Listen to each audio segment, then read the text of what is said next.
तर मंडळी, ज्यांनी ज्यांनी श्रावण पाळल्यानी आणि त्यात ग्रहण पण पाळल्यानी त्यांच्यासाठी आज सुखाचा दिवस. कारण रविवारी इला ग्रहण आणि बुधवारी इली संकष्टी. मग काय, आज मच्छी मार्केटमध्ये गर्दीच गर्दी होती.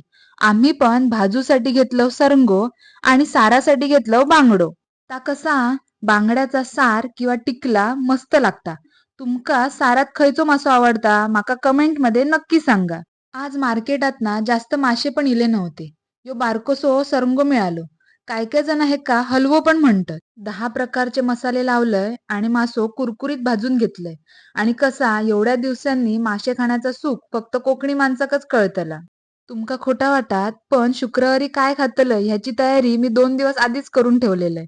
मासे भाजताना कधी एकदा खातय असा झालेला. मासे भाजून झाल्यानंतर लगेच ताट वाढलंय आणि जेवक बसलंय.